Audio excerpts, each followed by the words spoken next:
주님 안에서 평안하신지요? 지금부터 주일 오전 예배 시작하겠습니다. 오늘은 이제 비대면으로 모여서 오늘은 저희가 비대면으로 예배를 드리게 되었는데요. 함께 각 가정에서 큰 소리로 찬양하시기 바라고, 찬양과 함께 우리가 기도도 함께 열심히 하는 시간 되기를 소망합니다. 함께 찬송가 50장 찬양하시겠습니다. 제가 목이 아파서 앞에 첫 소절만 불러드릴 겁니다. 그리고 나머지는 가정에서 한 목소리로 함께 가사를 보시면서 찬양하시면 좋겠습니다.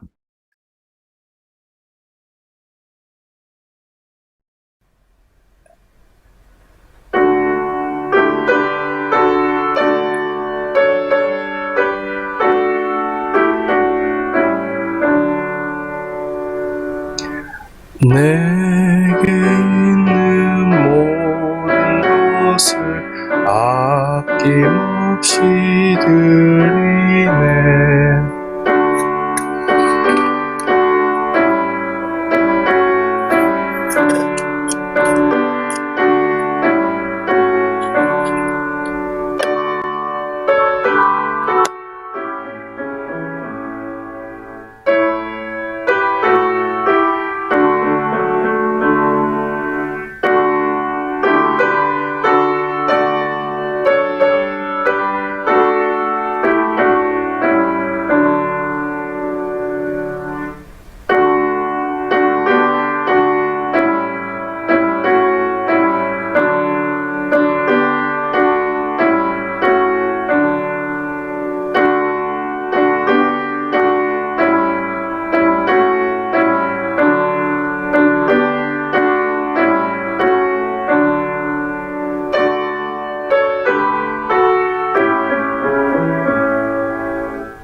계속해서 찬송가 235장 찬양하시겠습니다.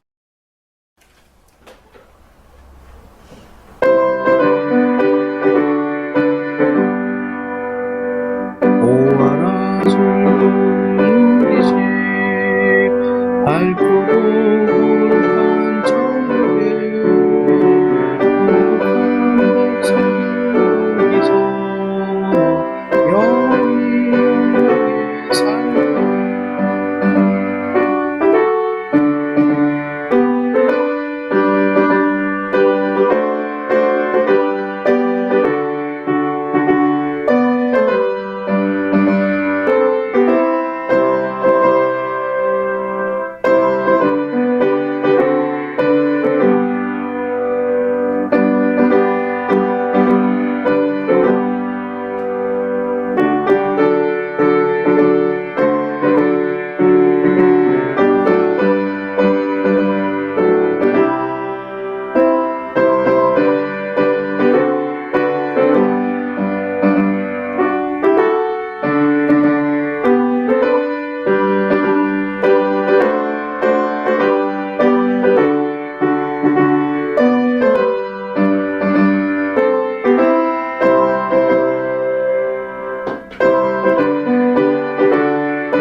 이 시간은 함께 회중 기도하는 시간 갖도록 하겠습니다. 예수 그리스도의 보혈의 은혜를 통하여 우리의 모든 죄를 용서하시고 자녀 삼아주신 하나님 아버지의 은혜와 긍휼에 감사로 기도하기를 원합니다.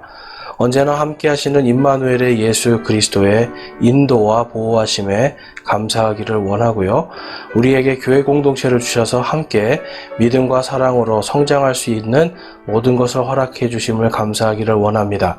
또한 하나님을 사랑하지 않고 내가 주인이 되어 살았던 나의 교만과 하나님 앞에 회개 못했던 부끄러운 죄들이 있다라면 이 시간 하나님 앞에 회개하는 시간 갖도록 하겠습니다. 감사와 찬양 회개로 우리의 마음을 올려드리겠습니다.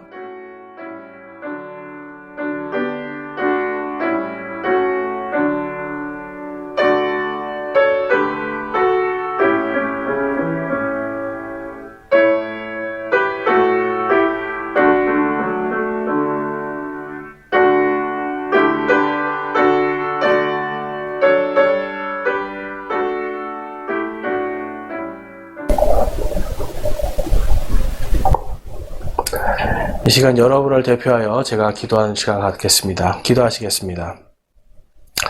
사랑의 하나님 감사합니다. 오늘도 저희들 이렇게 비대면으로 가정에서 함께 예배를 드릴 수 있게 해주심을 감사드립니다.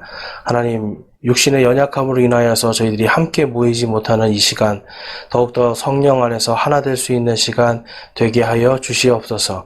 또한 하나님 저희들이 각 가정에서 예배 드릴 때에 그곳에서 울려 퍼지는 하나님의 찬양 소리와 또 하나님의 말씀이 저희들 가정마다 복음의 뿌리가 내려질 수 있게 하여 주시고 복음의 씨앗이 심겨질 수 있도록 하여 주시고 복음의 열매가 맺혀지게 하여 주시옵소서.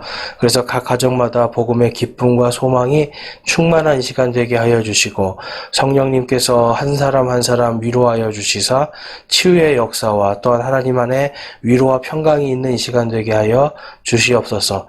또한 하나님 오늘 주님께 드린 헌물들을 위해 기도합니다. 하나님 이 모든 것들이 사용될 때에 하나님께 영광되게 하여 주시고 주님의 은혜와 평강이 넘치게 하여 주시며 생명이 살아나는 귀한 역사가 일어나게 하여 주시옵소서. 하나님 오늘도 병상에서 싸우고 있는 우리 지체들이 있습니다. 하나님께서 각 지체들마다 함께 해주셔서 하나님 모든 것을 합력하여 선을 이루시는 하나님을 믿고 믿음으로 승리케 하여 주시고 다음 주에는 저희가 모두가 강건한 모습으로 함께 모여 예배드릴 수 있는 은혜를 더하여 주시옵소서. 또한 하나님 아버지 각 가정의 구원과 또한 경제적인 문제들 각 가정마다 하나님 문제들이 있습니다. 하나님 이 모든 것들 오늘 이 시간 예배를 통하여서 하나님 앞에 온전히 맡겨드릴 때에 주의 영광이 나타나게 해주시고 주님께서 기쁨의 열매들로 각 가정마다 풍성하게 맺게 하여 주시옵소서. 주님께서 오늘도 예배 가운데 함께 하시며 인도하시고 저희의 모든 것을 주관해 주심에 감사를 드립니다. 우리 주 예수 그리스도의 이름으로 기도드렸사옵나이다. 아멘. 다 함께 성경 봉독하는 시간 갖도록 하겠습니다. 오늘 함께 읽으실 하나님의 말씀은 고린도전서입니다. 고린도전서 7장 1절에서 11절까지 말씀입니다. 이제 너희가 내게 쓴 것들에 관하여 말하건대 남자가 여자에게 손을 대지 아니하는 것이 좋으니라. 그럼에도 불구하고 음행을 피하기 위하여 남자마다 자기 아내를 두고 여자마다 자기 남편을 둘지니라. 남편은 아내에게 합당한 애정을 베풀고 아내도 남편에게 그와 같이 행할지니라. 아내가 자기 몸을 마음대로 하지 못하고 남편이 하며 남편도 이와 같이 자기 몸을 마음대로 하지 못하고 아내가 하느니라. 너희는 서로를 속여 권리를 빼앗지 말라. 너희가 금식과 기도에 전념하기 위하여 동의를 구해 얼마 동안 그리하는 것 외에이나 다시 함께하라. 이것은 너희가 참지 못함으로 인해 사탄이 너희를 시험하지 못하게 하려 함이라. 그러나 나는 명령으로 이것을 말하지 아니하고 허용된 것에 의거하여 말하나니 나는 모든 사람이 나와 같기를 원하노라. 그러나 사람마다 하나님께 받은 고유한 선물이 있어서 한 사람은 이러하고 다른 사람은 저러하니라. 그러므로 내가 결혼하지 아니한 자들과 과부들에게 말하노니 그들이 나처럼 지내는 것이 그들에게 좋으니라. 그러나 그들이 억제할 수 없거든 결혼하게 하라. 불타는 것보다 결혼하는 것이 나으니라. 결혼한 자들에게 내가 명령하노니 명령하는 이는 내가 아니라 주시니라. 아내는 자기 남편을 떠나지 말라. 11절 함께 읽겠습니다. 그러나 그녀가 떠나가든 결혼하지 말고 지내든지 아니면 자기 남편과 화해하라. 또한 남편도 자기 아내를 버리지 말라. 아멘. 오늘 주신 말씀을 위해서 함께 기도하겠습니다. 하나님 아버지, 오늘도 저희들에게 귀하고 복된 말씀 주심을 감사를 드립니다. 하나님, 이 말씀들 속에서 저희들 안에 그리스도인의 결혼과 또한 이혼, 우리의 삶 속에서 가장 중요한 이 문제들을 어떻게 성경적으로 바라봐야 될지를 서로 묵상할 수 있게 해주시고, 그것을 통해서 각 가정에 있는 위기가 있습니까? 이 시간 하나님의 말씀 가운데 그러한 위기들을 잘 극복하고 이겨나갈 수 있게 해주시고, 하나님의 말씀 안에서 새 힘을 얻어 모두가 기쁘고 평화가 넘치는 주님의 은혜와 평강이 넘치는 가정들로 거듭나는 이 시간 되게 하여 주시옵소서. 또한 청년들과 청소년들이 그리스도인의 결혼이 무엇인지를 깊이 깨닫는 이 시간 되게 하여 주셔서 하나님의 말씀 안에서 청년에 대해 하나님의 뜻에 맞는 삶을 살 수 있도록 주님 인도하여 주시옵소서. 주님께서 함께 해주심에 감사드립니다. 우리 주 예수 그리스도의 이름으로 기도드렸사옵나이다. 아멘. 할렐루야. 오늘은 그리스도인의 결혼과 이혼이라는 제목으로 고린도전서 7장 1절에서 11절까지 말씀을 선포하겠습니다. 네, 이제 코로나가 계속해서 또 확산을 하면서 이렇게 저희들이 다시금 또 저도 코로나에 걸리고 제 아내 그리고 또 우리 지체들 중에도 코로나로 걸려서 이렇게 가정에서 비대면으로 다시 또 예배를 드리게 된 것에 대해서 매우 참 안타깝게 생각하고 있습니다. 하지만 여러분, 우리가 이러한 때에 더욱더 힘을 내서 우리가 가정에, 특별히 이제 오늘은 각 가정에서 가정 예배를 드리실 거 아닙니까? 우리가 이 가정이 예수 그리스도 안에서 어떻게 세워져야 되고 예수 그리스도 안에서 어떻게 건강한 가정으로 자라갈 수 있는지를 오늘 함께 살펴보는 시간이 되기를 바랍니다. 특별히 이제 오늘과 다음 주까지 그리스도인의 결혼과 이혼 이 두 가지에 대해서 함께 지켜볼 것인데요. 특별히 이제 오늘은 이 그리스도인의 이 결혼이 어떤 것인지, 그 다음에 또한 독신주의나 어떤, 요즘에 이제 유행하고 있는 페미니즘, 이제 이런 것들이 이제 요즘 강하게 나타나고 있는데, 이러한 것들이 또한 고린도 교회에도 있었던 동일한 문제였기 때문에 2000년 전이나 지금이나 이 오늘 주신 이 말씀이 저희들에게는 하나의 결혼 생활과 우리의 청년들의 삶에 좋은 지침이 될 줄로 믿습니다. 자, 그래서 이제 먼저 우리가 이 고린도라는 지역이 지금까지 이제 계속 보니까 이 문제가 계속 있었습니다. 그래서 어떤 그들 안에 종교 세력의 문제들이 있었고요.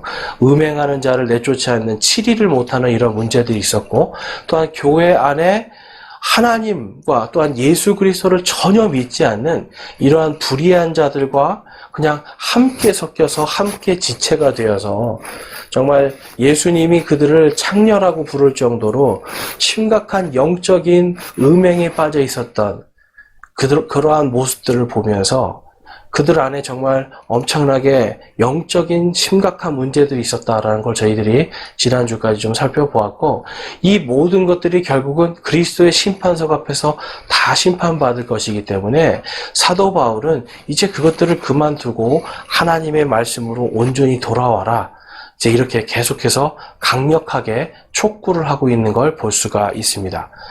이제 오늘 말씀은 이 고린도 사람들이 사도 바울에게 편지를 보낸 거예요.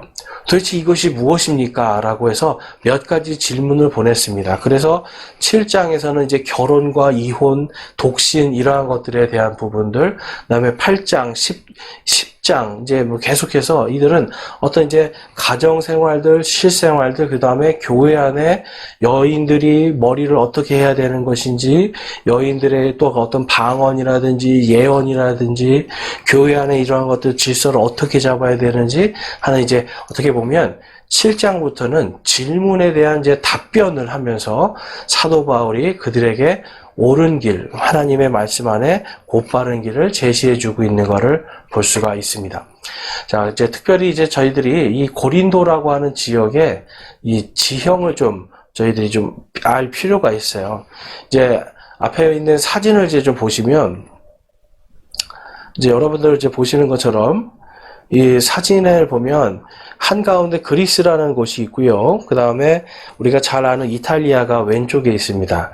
그 다음에 바다 건너 오른쪽에는 요즘에 이제 튀르키예라고 하는 터키라는 옛 지명이죠. 이제는 새 이름인 튀르키예입니다. 튀르키예라고 하는 이 지명이 있고요. 거기에 고린도라고 하는 이 작은 도시가 있습니다. 근데 여기가요, 그리스에 있는 항구 무역 도시인데요. 고린도를 통해서는요, 어떤 일을 이제 할 수가 있냐면, 좀 더 확대해서 볼게요.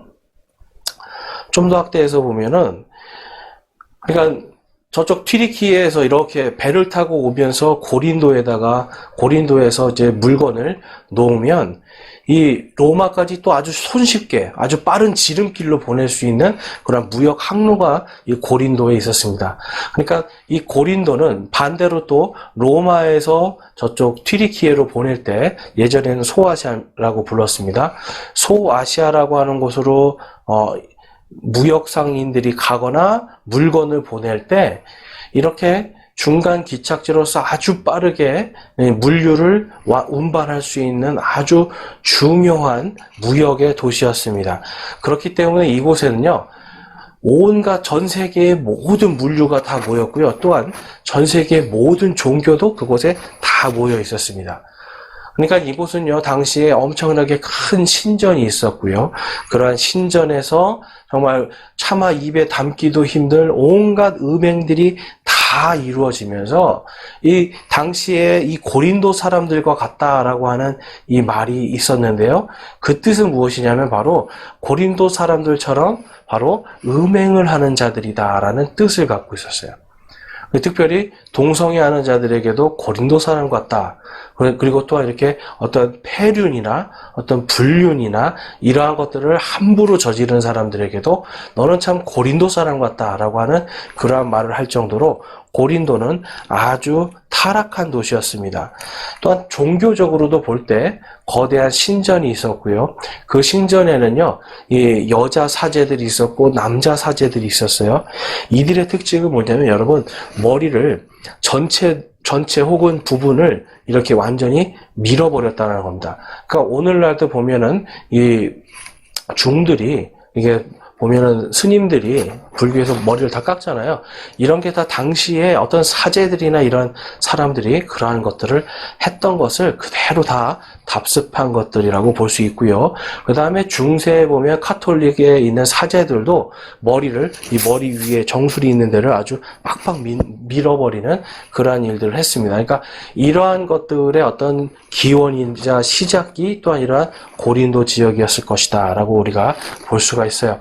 그래서 이제 나중에 우리가 보겠지만 이 고린도 교회가 여자가 긴 머리를 하거나 뭐 짧은 머리 하는 거에 대한 이러한 문제들도 사도 바울에게 편지를 해서 질문합니다. 그 이유가 다른 게 아니라 당시에 그러한 것들이 너무나 종교적으로, 사회적인, 문화적으로 유행이었기 때문에 그러한 것들이 교회에서 그대로 그걸 받아들여야 되는지 말아야 되는지에 대한 것도 함께 이 편지에 고린도 사람들이 질문을 했던 거예요. 근데 특별히 이제 오늘은 어떤 것이었냐면 결혼과 이혼, 독신에 대한 부분들을 고린도 사람들이 사도 바울에게 편지로 질문한 것에 대한 답변을 지금 하고 있습니다. 여러분 이제 오늘날도요, 교회 안에 너무너무 이 결혼이라든지 이혼이라든지 하는 것들이 이게 너무나도 지금 한 큰 이슈가 되고 있어서 이것을 함부로 건드리거나 설교하기가 참 힘든 세상이 됐습니다. 하나님의 말씀에 이렇습니다라고 하면 상처받고 나갈 사람들이 많이 있기 때문에 그래요. 그렇지만 여러분, 오늘 우리가 아셔야 되는 것은 이 사도 바울이라는 사람이, 여러분, 이 결혼이라든지 이혼이라든지 독신이라든지 이러한 모든 것들은 너무나도 지극히 개인적인 그러한 개인의 사정들이 너무나도 다 다르기 때문에 이러한 부분에서 어느 정도 하나님께서 허용하고 있는 부분이 있다라고 이야기하면서 그것을 그들에게 정죄함이 아니라, 그들을 정죄가 아니라 하나님의 말씀으로 바르게 돌이키려고 하는 모습을 우리가 엿볼 수 있는데요. 먼저 고린도전서 7장 6절과 7절 말씀을 보시면 이제 그것이 잘 나타나 있습니다. 함께 7장 6절과 7절 한번 읽어보겠습니다. 시작. 그러나 나는 명령으로 이것을 말하지 아니하고 허용된 것에 의거하여 말하나니 나는 모든 사람이 나와 같기를 원하노라. 그러나 사람마다 하나님께 받은 고유한 선물이 있어서 한 사람은 이러하고 다른 사람은 저러하니라. 아멘. 여러분, 이것은 지금 사도 바울이요, 이것을 명령으로 하지 않고 지금 허용된 것에 의거하여 말한다라고 지금 기록하고 있습니다. 그러니까 지금 어떻게 보면 하나님의 그 마음 안에서, 이 뒤에는 이제 또 명령도 나오긴 하지만 사도 바울은 이 부분에 대해서 기도를 하였을 것이에요. 그렇지만 기도하였지만 그들에게 사랑으로 나아가기 위해서 하나님이 허용하신 부분도 있다는 걸 그는 깨닫게 됩니다. 그래서 나는 명령으로 이것을 말하지 아니하고 허용된 것에 의거하여 말한다라고 기록하고 있고요. 나는 모든 사람이 나와 같기를 원하노라라고 말씀하고 있는데, 이 사도 바울은요, 여러분, 평생을 결혼을 하지 않았습니다. 그런데 결혼을 하지 않은 건지 사별을 한 건지 우리가 정확하게 알 수는 없지만, 중요한 것은 그가 자기의 인생을 하나님의 말씀 또한 예수 그리스도의 복음을 전하기 위해서 그는 결혼을 포기하고 자기의 인생이 또한 어디에서 어떻게 죽을 것인가를 하나님께 직접 환상을 통해 보았기 때문에 그는 자기가 결혼하지 않아도 된다는 것을 알고 있었어요. 그러니까 자기의 인생이 지금 얼마 안 남았거든요. 자기의 인생이 얼마 남지 않았고 이제 곧 순교당할 것이 그에게는 정해져 있었다는 걸 사도 바울은 알고 있었기 때문에 그는 결혼 대신 하나님의 복음의 말씀을 온전히 세상에 전하는 것에 자기의 인생을 다 바치기로 하나님께 소원을 한 겁니다. 그래서 너희가 나와 같이 되기를 원한다라고 하는 부분은 뭐냐면, 그냥 너희들이 독신으로 살기를 원한다 이것이 아니라 너희의 인생을 예수 그리스도의 복음을 전하기 위해서 한 평생을 바치기를 내가 원한다라고 하는 그러한 뜻을 갖고 있는 거예요. 자, 그래서 거기에 보면 사람마다 하나님께 받은 고유한 선물이 있어서 한 사람은 이러하고 다른 사람은 저러하니라. 그러니까 이것에 대해서 어떤 사람은 쉽게 말해서 나는 사도 바울처럼 주의 일을 하기 위해서 독신을 택하겠습니다 라고 이제 하는 것, 그것도 인정해 주라는 거예요. 또 어떤 사람은 내가 주의 일을 더 잘하기 위해서 나는 가정을 꾸려야 되겠습니다. 나는 어떤 절제를 가정이 있어야만 안정이 될 것 같습니다. 라고 한다면 그렇게 하라는 거예요. 그러니까 가정을 갖든지 가정을 갖지 않든지 그것이 어떤 경건의 모양이라든지 하나님의 말씀을 온전히 전하는 거에 있어서 걸림돌이 되지 않는다라는 것을 지금 사도 바울은 말씀하면서, 그러한 것들을 통해서 너희들이 서로 판단하는 것이 아니라 허용된 것이니 너희들도 허용된 안에서 서로 생각하라라는 걸 볼 수 있어요. 우리가 이제 지난주까지 계속 제가 말씀드리죠. 이들 안에는 서로 파당이 있었습니다. 각 분파들이 서로 내가 잘났다 하고 있었기 때문에, 그래서 어떤 사람들은 아마 독신주의를 우리는 하겠다. 그러니까 뭔가 더 경건하기 위해서 독신의 모습으로 살겠다. 이제 이렇게 하는 사람들이 분명히 있었을 걸 알 수가 있어요. 근데 아셔야 되는 게, 당시에는 여러분 이 독신주의라는 것이 어떤 의미냐면 한평생을 결혼을 안 한다는 의미는 맞습니다. 그런데 결혼을 안 하고 그 다음에 어떤 다른 이성과의 관계도 맺지 않는 것이, 이것이 우리가 생각하는 독신이라면 당시의 사람들이 생각하는 건 그것이 아니었어요. 가정을 갖지 않으면 다른 이성과의 어떤 만남이나 이런 것도 허용하는 것이 독신의 범위였습니다. 오늘날도 제가 알기로는 어떤 종교에서는 독신이라는 것을 그렇게까지 나가는 것을 알 수가 있는데, 여러분, 당시에 이 고린도 지역 사람들은 영지주의라는 것을 굉장히 좋아했어요. 영지주의 철학은요, 영적인 것은 좋은 것이고 육적인 것은 나쁜 거다, 이렇게 하면서 자꾸만 독신주의를 통해서 육신의 어떤 이러한 그 성적인 욕망을 짓누르는 것이 가장 인간에게는 고귀한 거다라고 이렇게 가르치는 사람들이 있었어요. 그런데 이제 이런 것을 교회에서 받아들이면서 교회 사람들조차도 그래, 내가 경건해지려면 내가 지금 아내가 있지만 아내를 버리고, 아들이 있지만 아들을 버리고, 내가 하나님을 위해서 내가 내 자신을 드리겠습니다라고 하는 독신을 선택하는 사람들이 있었다라는 거예요. 여러분, 이게 마치 불교와도 똑같습니다. 석가모니가 출가할 때 이미 아내가 있었고 자녀가 있었어요. 그런데도 불구하고 내 수양과 나의 어떤 영적인, 이제 내 뭐라고 하죠? 이 윤회를 끊고 영적으로 해탈하여서 자기가 신이 되기 위해서 아내와 자식들을 버려버렸던 겁니다. 그러니까 영지주의에서는 이러한 일들이 비일비재했기 때문에 지금 이 고린도 교회에도 종교 안에서 지금 이들이 자꾸 결혼이라고 하는 틀을 하나님의 말씀이 아니라 다른 것들을 섞어서 막 흔들어서 결혼의 정체성을 온전히 갖지 못하고 있었다라는 걸 볼 수가 있습니다. 그래서 여러분, 오늘 말씀을 통해서 이제 우리가 아셔야 되는 게, 오늘날 우리 대한민국 그리고 전 세계 교회들 안에도 가정들이 막 깨어지고 있고요. 도대체 성경적인 가정, 성경적인 결혼이 무엇인가, 또한 성경적인 이혼은 무엇인가, 이러한 것들에 대해서 정확하게 선이 있지 않기 때문에 각자 자기 마음대로 하다 보니까 점점점 고린도 교회처럼 여러분 타락하는 교회들로 자꾸만 변질돼 가고 있는 거예요.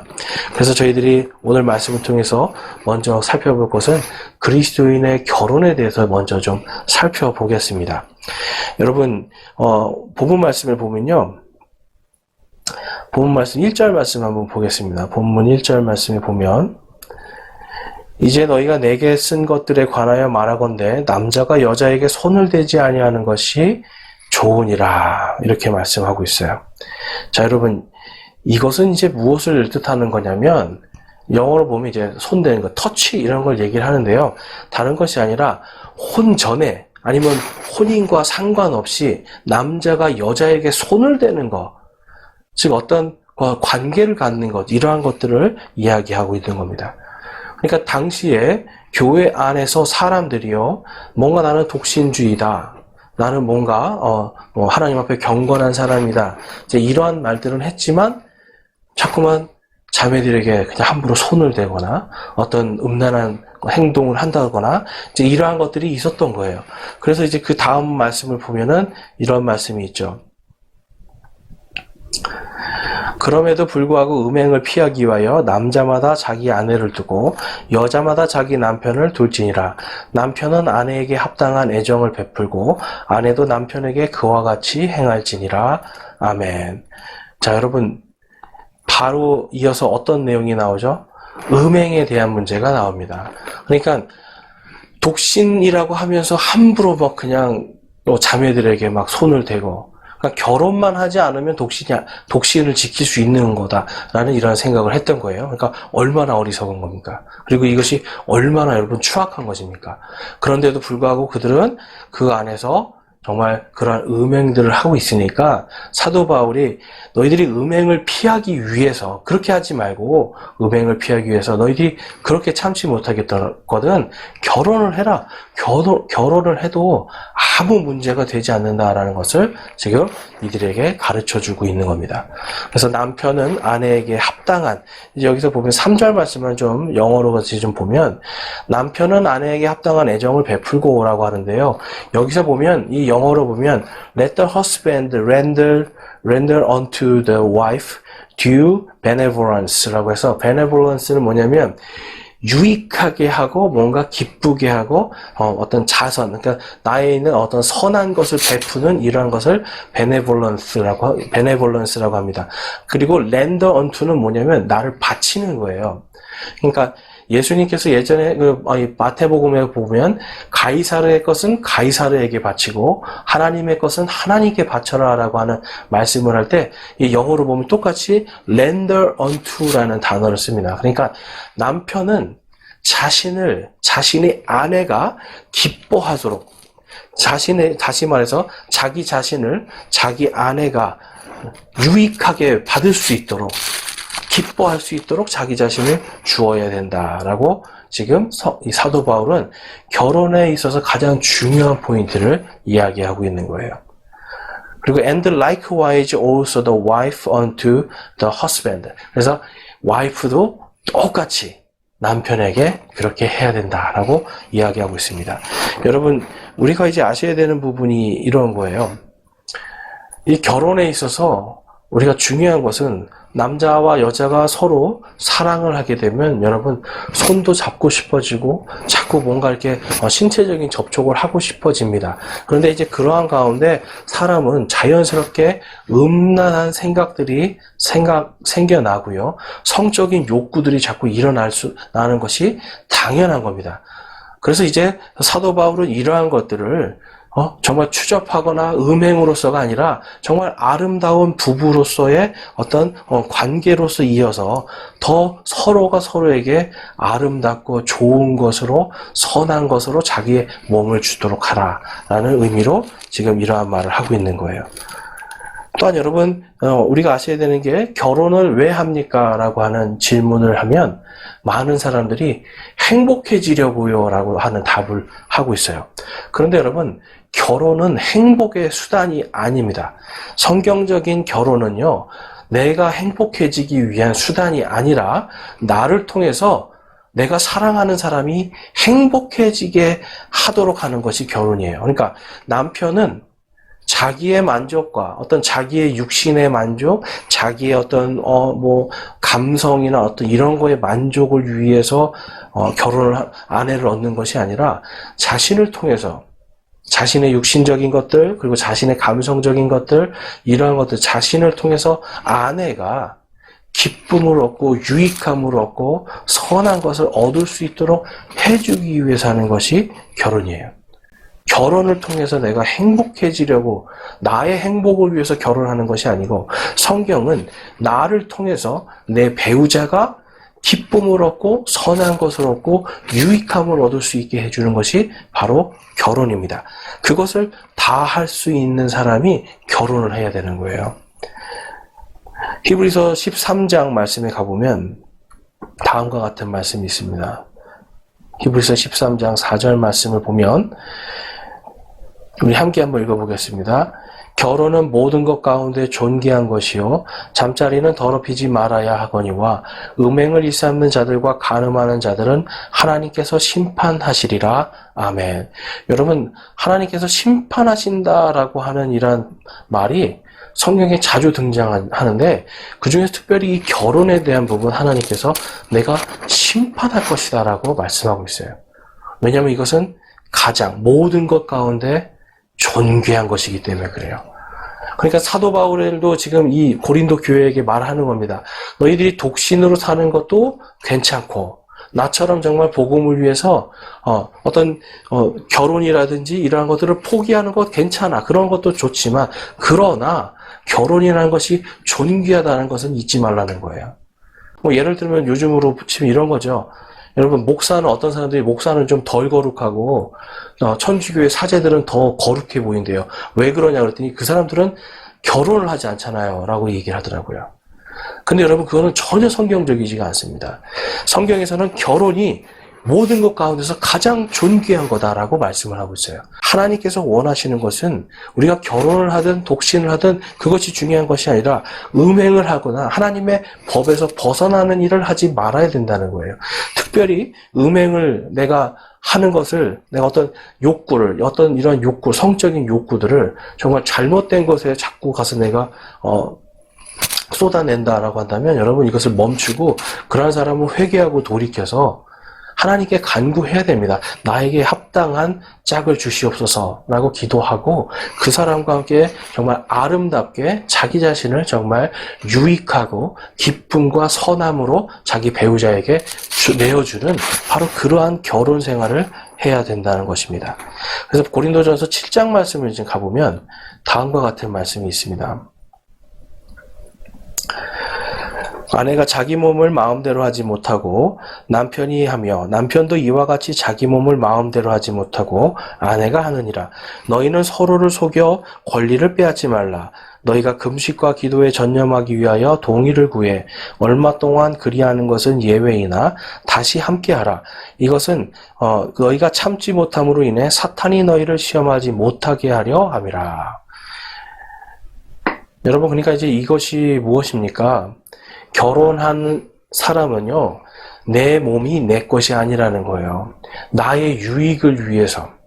그러니까 남편은 자기의 몸이 자기의 유익을 위해서 존재하는 것이 아니라 아내의 분명히 기억해야 됩니다. 아내도 마찬가지로 나의 이 몸이 나의 유익과 나의 기쁨을 위해서 존재하는 것이 아니라 바로 남편을 기쁘게 해주고 남편을 유익하게 해주기 위해 것을 기억하셔야 돼요.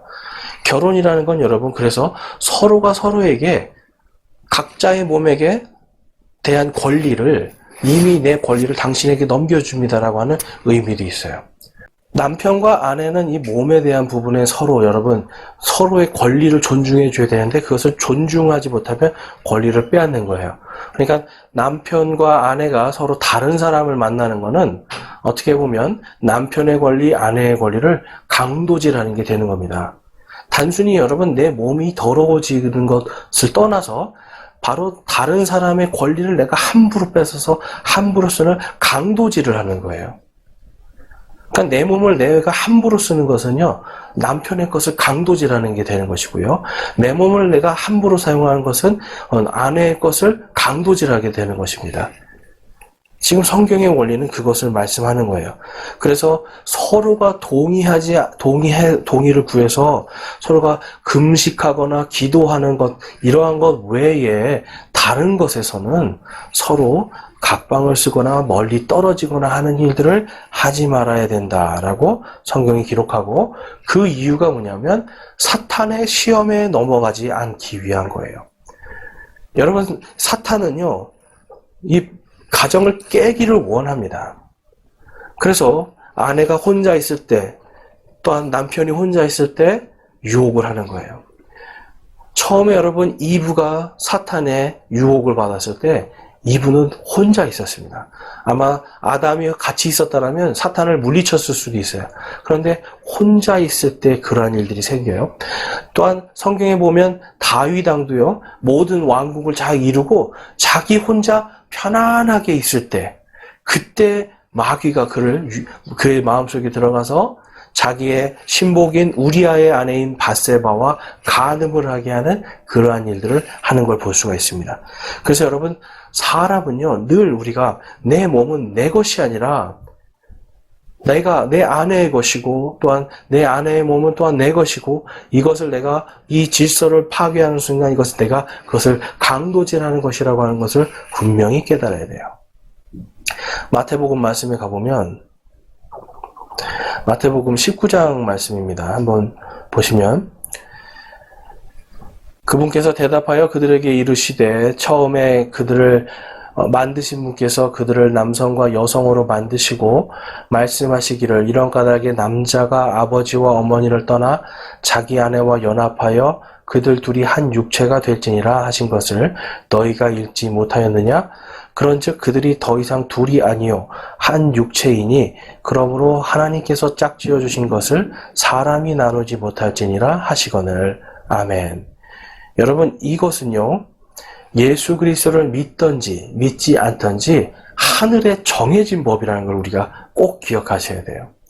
그러니까 하나님께서 예수님을 믿든지 믿지 않든지 그것을 상관하는 것이 아니고 남자와 여자가 서로 결혼하고 연합하는 그 순간 그 둘이 하나라는 거예요. 그러니까 하늘에 가면 이 사람은 누구 거라는 것이 정확한 거죠. 아내에게는 그 남편 것, 그리고 남편에게는 그 아내의 것이라고 하는 것이 하늘에 정확하게 그것이 기록이 되는 것입니다. 그러니까 여러분, 우리가 요즘에 지금 이제 아까도 이 고린도 교회가 막 혼전에 남자들이 여자를 만지고 하는 이러한 음란한 일들을 하지 않았습니까? 오늘날 청년들을 보면요, 이 성적인 이러한 것들이 너무나 쉽게 생각을 해요. 결혼하기 전에 뭔가 동거를 하고 남자와 어떤 관계를 갖고 또 여자와 관계를 갖고 남친과 여친이라는 것이라는 그 의미 안에는 어떤 성적인 이러한 것들이 들어가 있는. 그래서 여러분, 제가 이번에 휴가 가서 정말 놀란 것은, 예전에는 정말 남자끼리, 제가 어렸을 때는 남자끼리 여자끼리 이렇게 와서 같이 놀고 거기서 이렇게 뭔가 좀 이렇게 서로 이렇게 모닥불도 펴놓고 이야기하고 이런 분위기였다면, 이제는 그런 게 아니라 그냥 남자 여자 딱딱 그렇게 옵니다. 그러니까 같이 와서 같은 방에서 자고 같이 일어나서 밥을 먹고. 여러분, 이러한 것들은 결국은 성경하고는 전혀 반대되는 것들이죠. 그러니까 하나님께서 이러한 것들을, 그래서 만약에 여러분 그 순간 뭐가 되는 거예요? 하늘에는 너는 누구 거라는 게 정확하게 되는 거예요. 성매매를 좋아하는 어떤 사람에게 제가 말을 한 적이 있습니다. 당신이 성매매를 하면 하늘에는 그 여인이 당신 부인이 되는 것이다. 그리고 당신이 다음에 만나는 그 사람은 바로 그 여인의 것을 빼앗는 사람이 되고 간음하는 자가 되는 것인데, 당신은 그리하여도 좋느냐라고 했을 때 굉장히 심각하게 생각하면서 돌아가는 걸 볼 수가 있었어요. 여러분, 오늘날 이러한 가정과 어떤 성윤리나 이러한 것들이 단순히 그냥 시대가 그러니까 우리도 그래도 되겠지가 아니라, 성경은 분명히 그것을 음행이라고 이야기하고 그것은 잠자리를 더럽히는 것이라고 하고요, 그것을 간음이라고 성경은 기록하고 있습니다. 히브리서 말씀으로 가보면 다음과 같은 말씀이 있습니다. 히브리서 13장 5절 말씀. 너희의 행실을 탐욕이 없게 하고 너희가 가진 것들로 만족하라. 그분께서 이르시되 내가 결코 너희를 떠나지 아니하고 너희를 버리지 아니하리라 하셨느니라. 여기에는 우리에게 영구한 도시가 없고 우리가 다가오는 도시를 찾나니, 그러므로 우리가 그분으로 말미암아 계속해서 찬양의 희생을 하나님께 드리자. 그것은 곧 그분의 이름에 감사를 드리는 우리 입술의 열매니라. 아멘. 여러분, 지금 성경에서 말씀하고 있는 것은 다른 것이 아닙니다.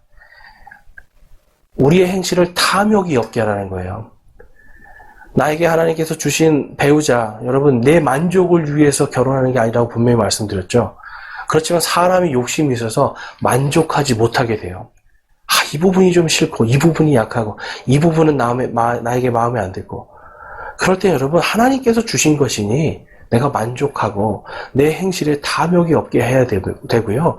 또한 내가 가진 것에 만족하면서 또 어떻게 성경적인 방법대로 그 아내에게 의롭고 아내에게 내가 유익하게 내 자신을, 아내가 기뻐할 수 있도록 그런 내 자신을 주는 것. 또한 반대로 아내도 남편에게 유익하고 기쁨이 될 수 있는 그러한 것으로 내 자신을 주는 것으로 여러분, 이 결혼 생활을 해야 되는 것입니다. 사도 바울은 여러분, 그러한 것에 있어서 바로 땅에, 지금 이곳에 우리에게는 영구한 도시가 있지 않다. 바로 땅에 우리의 영원한 소망이 있는 것이 아니라 하늘에 있는 저 도시, 앞으로 우리가 하나님 앞에 서서 상속받게 될, 그리스도의 심판석 앞에서 상속받게 될 그 새 예루살렘, 하나님의 왕국에 우리의 소망이 있기 때문에 이 땅에서는 하나님이 주신 것에 만족하면서 오히려 그것으로 하나님께 찬양하고 찬양의 희생을 드리고 우리의 입술에 감사의 열매들을 풍성하게 맺으라는 것입니다. 그렇기 때문에 우리는 이 그리스도인들이 결혼을 왜 해야 되는가에 대한 이 개념을 분명히 갖고 있어야 돼요. 제가 아까 자기의 만족을 위해서 결혼하는 거라고 했습니까? 아니면 내 배우자의 유익과 기쁨과 배우자에게 선한 것을 주기 위한 것이 결혼이라고 말씀드렸습니까? 여러분, 그리스도인의 결혼은 바로 두 번째 거죠. 나의 만족이 아니라 내 배우자, 내 아내와 내 남편이 나를 통하여서 기뻐하고 선한 것을 얻고 유익함을 얻을 수 있게 하는 것이 바로 결혼인 거예요. 그러니까 여러분, 하나님께서 무엇보다도 가장 존귀한 것이 무엇이라고 말씀했어요? 바로 결혼이다. 여러분, 바로 그 결혼을 통해서 우리 그리스도인들은 더욱더 존귀하게 될 수가 있습니다. 만약에 결혼을 통해서 내가 무엇을 포기한다 해도 여러분, 그냥 무엇이 중요하겠어요? 우리에게는 이 땅에 영구한 도시가 있는 것이 아니라 하늘의 저 높은 곳에 하나님께서 예비하신 도시가 있기 때문에 우리가 살아야 될 곳은, 영원히 살아야 될 곳은 이 땅이 아니라 저 하늘에 하나님께서 예비하신 것인데, 오늘 하나님께서 나에게 주신 내 배우자에게 감사하지 못하고 만족하지 못한다면, 그것을 찬양하지 못한다면 여러분, 우리의 인생이 과연 하나님 앞에 얼마나 복음에 합당한 인생들이 될 수가 있겠습니까? 그래서 여러분, 우리가 이러한 것들을 생각하면서 하나님께서 열어놓으신 이 범위 안에서 마음껏 사랑하면서 또한 내 자신의 욕심이 아니라 하나님이 주신 것을 찬양하고 감사하는 그러한 결혼 생활을 해야 될 줄로 믿습니다. 두 번째는 그리스도인의 독신과 우리 이혼에 대한 부분인데요. 자, 이혼에 대한 부분을 좀 살펴보겠습니다. 고린도전서 7장 8절에서 9절 말씀을 보면, 그러므로 내가 결혼하지 아니한 자들과 과부들에게 말하노니 그들이 나처럼 지내는 것이 그들에게 좋으니라. 그러나 그들이 억제할 수 없거든 결혼하게 하라. 불타는 것보다 결혼하는 것이 나으니라. 자, 먼저는 독신자들에게 이야기를 하고 있습니다. 결혼하지 아니하는 것도 괜찮다. 그런데 이제 과부들에게도 말하죠. 그렇지만 나처럼 이렇게 복음을 위해서 독신을 너희들이 선택하는 것도 좋지만, 그럼에도 불구하고 억제할 수 없다라면, 만약에 너희들이 억제할 수 없다라면 차라리 결혼하여서 정말 죄악과 어떤 그런 음란에 자기 자신을 그런 불구덩이에 던져지는 그런 어리석은 삶을 사는 것이 아니라, 또한 내가 그리스도의 심판석 앞에서 받을 상급과 보상들을 불태워서 없애는 것이 아니라 차라리 결혼을 하라는 겁니다. 그것이 여러분 더 낫다고 권면해 주는 거예요. 그런다고 해서 더 경건하고 덜 경건하고 이런 것과는 아무런 상관이 없다는 걸 지금 말씀해 주고 있는 거예요. 그 다음에 다음 말씀을 보면, 결혼한 자들에게 내가 명령하노니 명령하는 이는 내가 아니라 주시니라. 아내는 자기 남편을 떠나지 말라. 그러나 그녀가 떠나거든 결혼하지 말고 지내든지 아니면 자기 남편과 화해하라. 또한 남편도 자기 아내를 버리지 말라. 아멘. 자, 여러분, 재밌는 말이 나와요. 우리도 그렇지만 이 유대인들 사회에서도 고대에 여러분, 남편이 주로 아내를 버립니다. 그쵸? 마태복음에도 가면 남자들이 악하여서 아내를 버리니까 모세가 이혼 증서를 써서 아내에게 주라고 했다는 것을 예수님께 물어보잖아요. 과연 우리가 이것을 해야 됩니까? 말아야 됩니까? 근데 여러분, 지금 이 고린도는 상황이 반대인 거예요. 고린도는 아내가 자기 남편을 떠나는 겁니다. 그러니까 아내가 자기 남편을 버리는 상황들을 이야기하고 있는 거예요. 근데 이것을 지금 명령으로서 이야기하는 걸 볼 수 있습니다. 그러니까 버리지 말아라. 아내들아, 너희 남편들을 버리지 말아라. 이렇게 이야기하고요.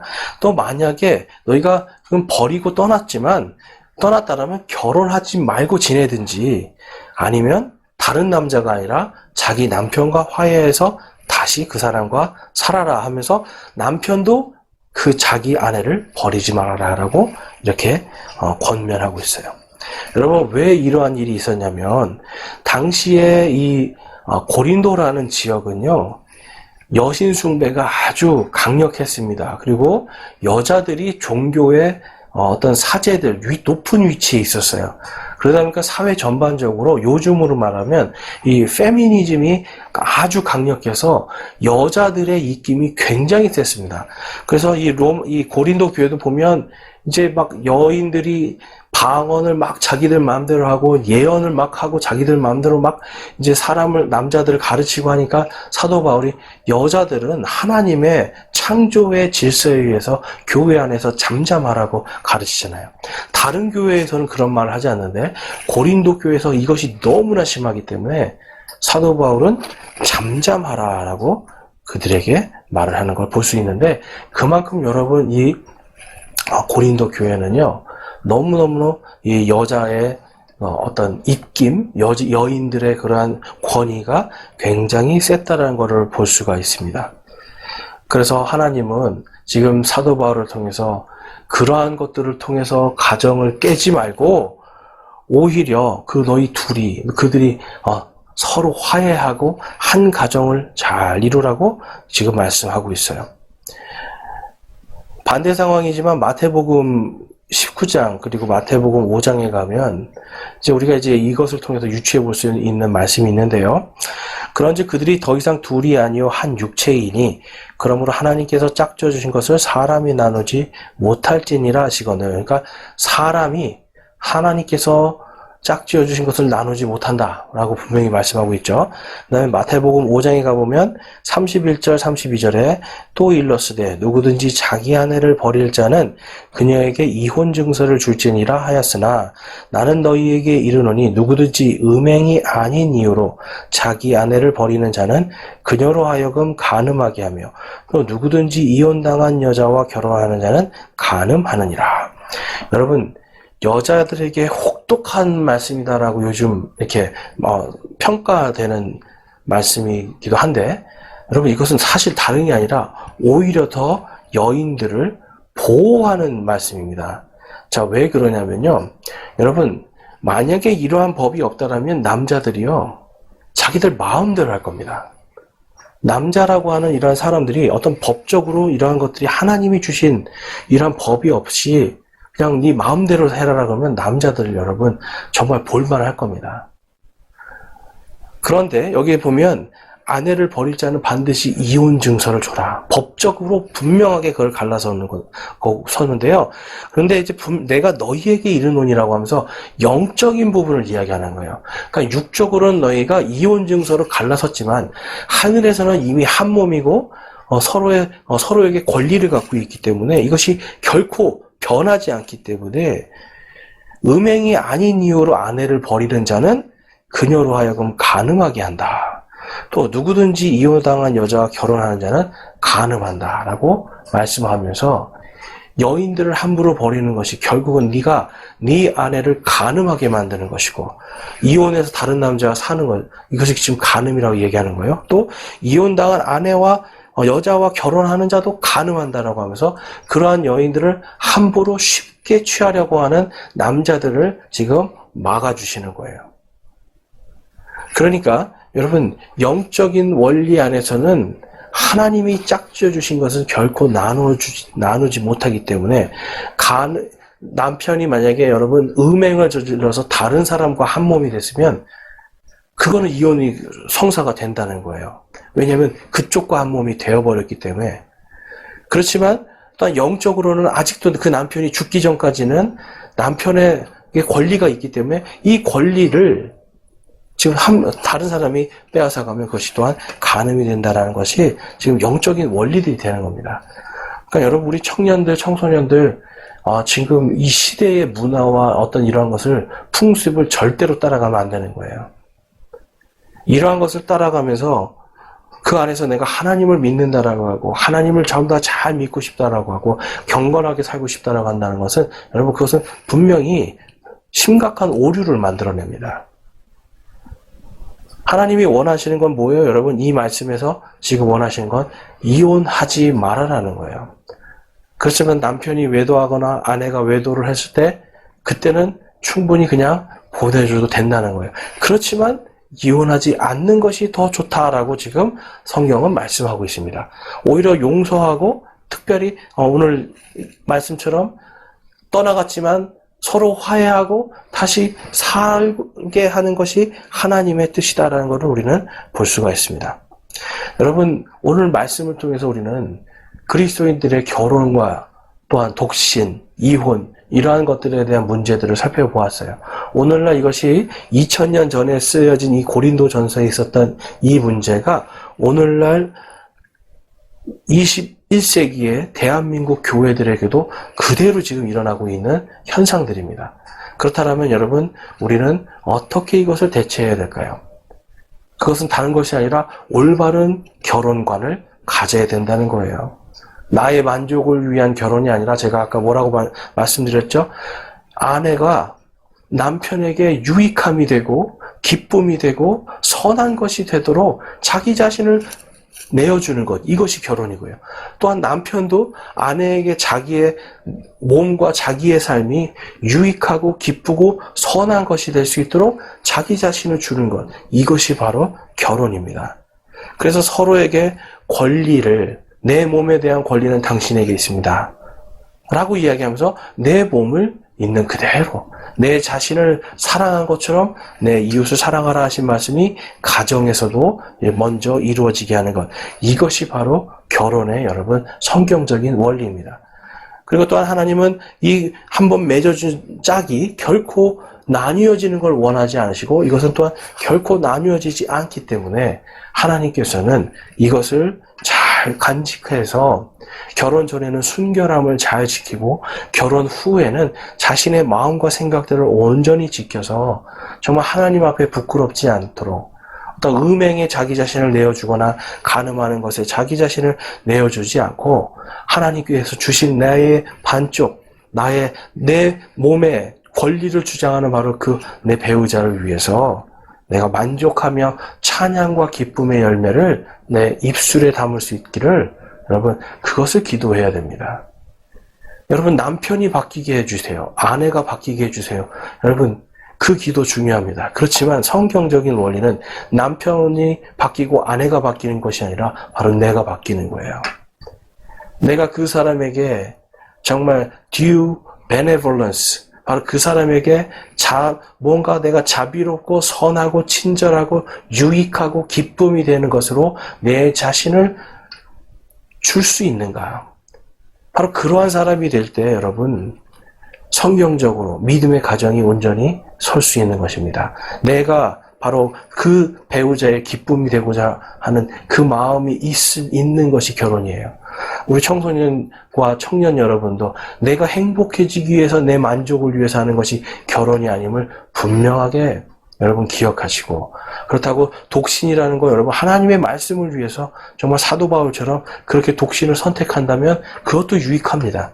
그렇지만 내가 어떤 욕구를 참지 못하고 내가 어떤 그러한 것들을 범죄를 저지르거나 악한 것에 내 마음과 생각을 자꾸 빼앗기고 있다면 여러분 빨리 결혼을 하고 그것을 통해서 하나님 앞에 더 아름다운 것으로 내 몸과 내 삶을 하나님께 온전히 드릴 수 있는 그러한 삶을 살 수 있기를 결단하시기 바랍니다. 여러분 마지막으로 우리 히브리서 13장 4절 말씀 같이 읽고 오늘 주신 말씀을 생각하면서 결단하는 기도 함께 드리겠습니다. 우리 함께 히브리서 13장 4절 말씀 함께 읽겠습니다. 시작. 결혼은 모든 것 가운데 존귀한 것이요 잠자리는 더럽히지 말아야 하거니와 음행을 일삼는 자들과 간음하는 자들은 하나님께서 심판하시리라. 아멘. 우리 다 함께 결단의 기도 드리는 시간 갖도록 하겠습니다. 오늘 우리가 결단의 기도할 때 나는 과연 내가 생각하는 결혼은 무엇인가? 나의 만족을 위한 결혼이었는가? 한번 생각해 보시고 나는 아내에게 어떤 남편인가? 나는 남편에게 어떤 아내인가? 또 이미 이혼의 아픔이 있으신 분들은 나는 과연 어떤 배우자였는가 한번 잘 생각해 보시면서 오늘 하나님의 말씀 앞에서 내가 이제는 믿음으로 온전히 서고 하나님 앞에 더 이상 부끄럽지 않은 모습으로 살기를 내가 소망합니다라고 결단하기 원하고요. 또 우리 청년들은 혹시 음행이나 잘못된 어떤 그런 것들에 빠져 있습니까? 악한 것들에 빠져 있습니까? 이 시간 하나님 앞에 회개하면서 돌이키기 원합니다. 우리 함께 결단의 기도하는 시간 갖도록 하겠습니다.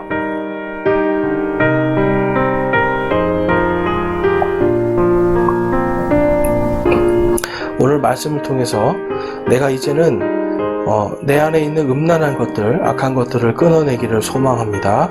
내가 이제는 또한 하나님 앞에서 더욱더 순결한 삶을 살기를 소망합니다 하는 분들이 있으면 이 시간 손을 들어 하나님께 회개와 함께 마음을 드리겠습니다. 또한 내가 지금까지는 성경적인 아내, 성경적인 남편으로서 어떻게 해야 될지를 모르고 살았고 하나님 앞에 배우자에 대한 불평과 불만이 있었지만 이제는 오늘 말씀을 통해서 내가 남편과 내가 또한 아내에게 유익하고 기쁨이 되고 또한 소망이 될 수 있는 그러한 존재가 되기를 소망합니다. 내가 그렇게 변화되고 성경적인 결혼 생활을 해나가기를 소망합니다 하시는 분도 우리 손을 들어 하나님께 우리의 마음을 드리겠습니다. 감사합니다. 이제 여러분 오늘 결단하고 기도하신 것처럼 하나님 안에서 정말 우리 모든 가정들이 올바른 성경적인 원리 안에서 주님을 잘 따르고 하나님을 대적하지 않으며 하나님의 기쁨이 되고 찬양의 열매가 넘치는 가정들로 거듭나는 저와 우리 모든 성도들 되시기를 주님의 이름으로 축원합니다. 오늘 이 시간 우리 함께 찬송가 515장 찬양하심으로 주일 오전 예배 모두 마치겠습니다.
아멘. 기도하시겠습니다. 하나님 아버지 감사합니다. 오늘도 저희들 하나님의 말씀 가운데 저희의 가정들이 온전히 설 수 있기를 함께 기도합니다. 하나님 위기가 있는 가정이 있습니까?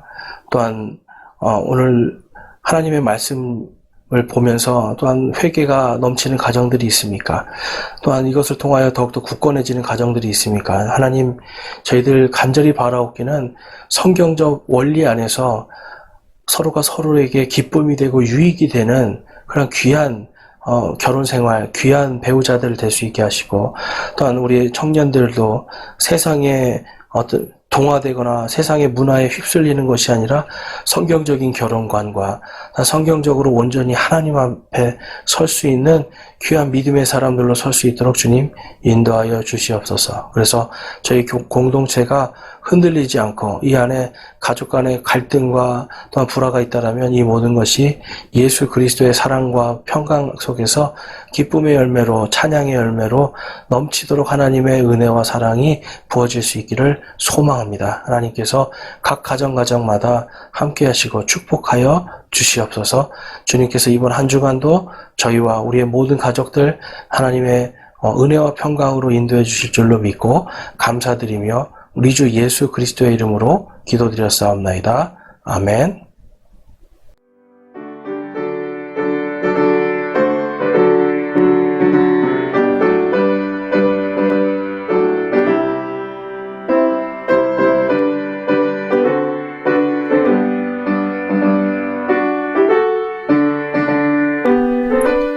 네, 이것으로 주일 예배 모두 마치겠습니다.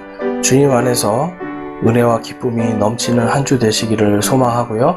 주님과 함께 동행하는 모든 가정들, 또 주님의 기쁨과 소망이 넘치는 가정들 되시길 주님의 이름으로 축원합니다.